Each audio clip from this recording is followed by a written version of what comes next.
Alors Socrate, pour ce que j'en ai compris, c'est un accoucheur de savoir caché chez autrui.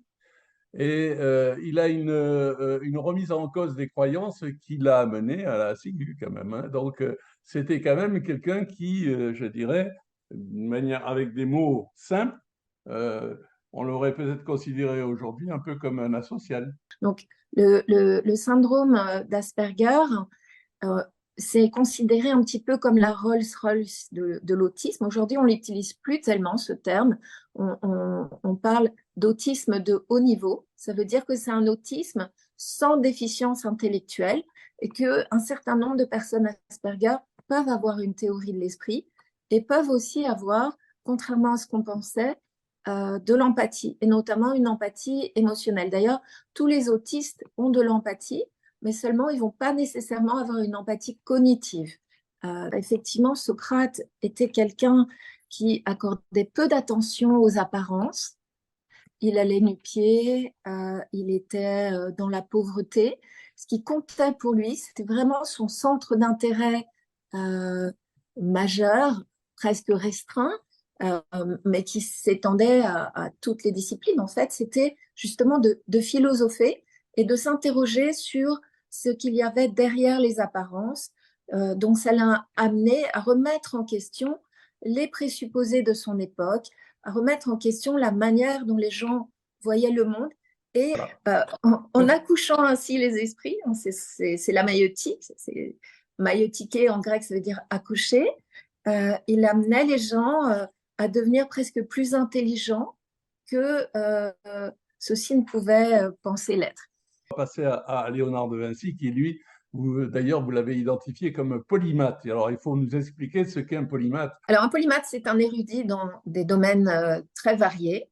Et effectivement, Léonard de Vinci était érudit aussi bien dans le domaine des mathématiques que d'une discipline qu'il a inventée.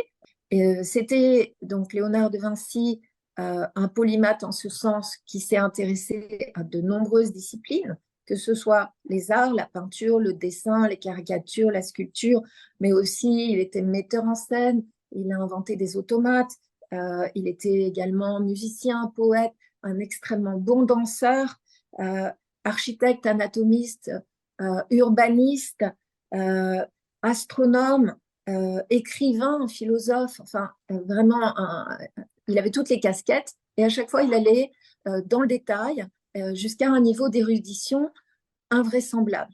Et en même temps, il avait du mal à terminer parce qu'il s'emportait, parce qu'il était en proie à des émotions très fortes, des sautes d'humeur.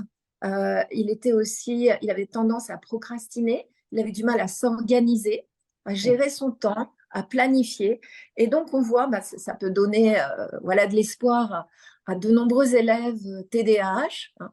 Alors, tous les TDAH ne vont pas devenir des Léonard de Vinci, mais si on arrive à focaliser un peu son attention, si on est bien accompagné, si on est accompagné par des parents et par des enseignants qui permettent à l'enfant de développer ses centres d'intérêt, son potentiel, et qui le valorisent, alors l'enfant va être dans une stratégie positive et non pas dans un sentiment d'échec.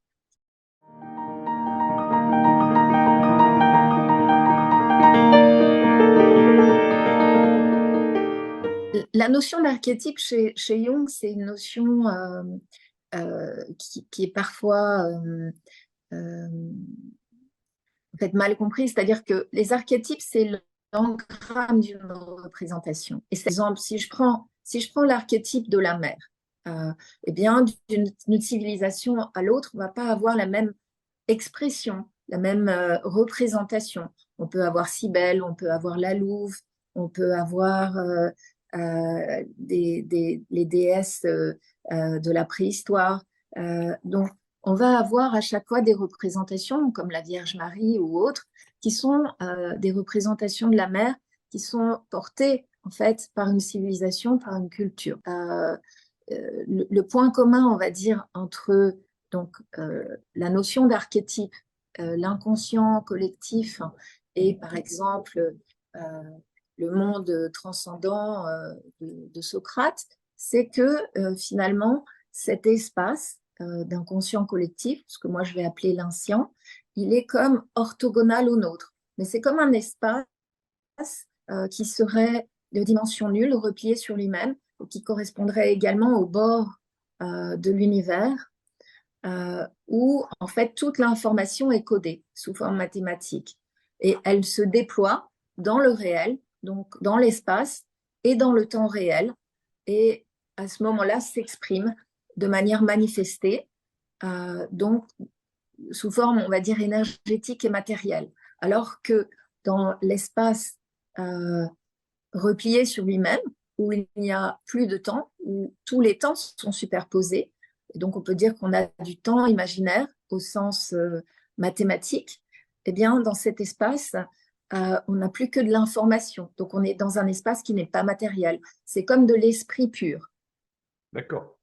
Tesla, qui dort 2 heures par 24 heures, qui est un humaniste extraordinaire. Il veut distribuer l'électricité gratuite pour l'humanité. Alors lui, c'est un super, super THQI, hein, c'est au-delà de 145, c'est ça, de QI. Oui, Et alors Asperger aussi. intéressant déjà, c'est que Tesla est né par une nuit d'orage en Croatie. Et dans cette nuit irradiée d'éclairs, sa mère a déclaré que ce serait un enfant de la lumière. Donc c'est presque comme une prophétie, Oui. puisque finalement, c'est lui qui a découvert le courant alternatif et c'est lui qui a fourni la solution à Edison pour le courant continu. Donc on voit que c'est vraiment quelqu'un qui est corrélé au courant. Euh, Et et à la à la lumière. lumière. Ensuite, il était capable d'allumer des lampes à incandescence à distance. Il a aussi été le premier à faire une communication radio, puis à imaginer et à créer comment dire, des bateaux ou des engins télécommandés, à imaginer également ce qui allait devenir bien plus tard le smartphone, le Wi-Fi. Il imaginait qu'on pourrait être alimenté par la ionosphère, donc ça permettrait d'avoir cette source d'énergie et d'électricité infinie, illimitée et gratuite. Il a inventé plus de 900 brevets, mais il était finalement désintéressé. Au fond, il voulait apporter quelque chose à l'humanité. Il a déposé ses brevets, mais il s'est fait voler de nombreuses inventions et il est mort dans la pauvreté, dans l'oubli, avec comme seuls amis les pigeons de Central Park à New York, qui le ramenaient à l'hôtel et on le laissait faire parce qu'on se disait, bon, le pauvre homme. Mais d'un autre côté, il souffrait de tocs et de phobies terribles. Donc, par exemple, avant de pouvoir manger, il fallait qu'il ait essuyé tout ce qui se trouvait autour de lui 18 fois. C'était toujours des multiples de 3. Il ne supportait pas qu'on lui touche les cheveux ou de toucher les cheveux. Il avait des terreurs de 1000 choses, ce qui fait qu'il n'a jamais eu de relations sexuelles ni amoureuses. Donc il est resté vraiment très isolé toute sa vie.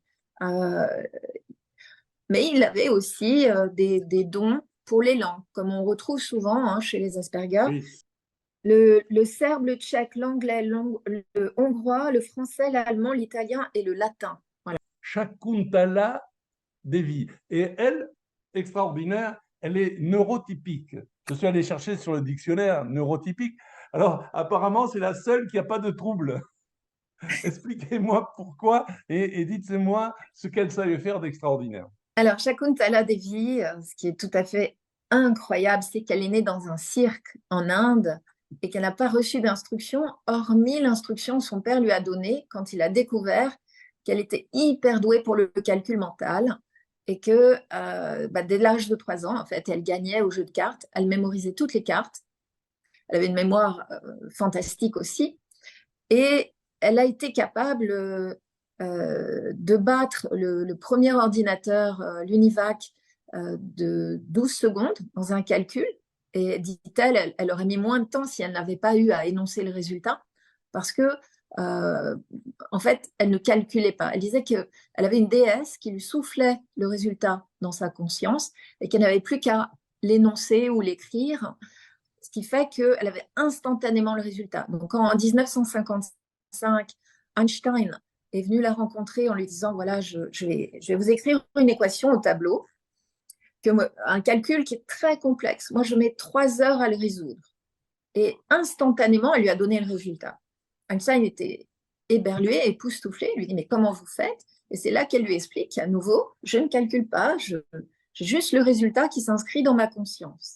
C'est une question d'onde, c'est-à-dire que les travaux qu'on a pu faire récemment tendent à prouver que quand le cerveau est dans certains états modifiés de conscience, il va produire par exemple des ondes θ ou des ondes alpha. Et ça favorise cet accès à ce réservoir d'informations. En tout cas, on voit à l'imagerie cérébrale, non pas qu'il y a un accès à un réservoir d'informations, mais simplement que le sujet est dans un état de pensée divergente et qui va associer des idées qui sont dites non connexes, c'est-à-dire qui n'ont rien à voir les unes avec les autres, et que à ce moment-là,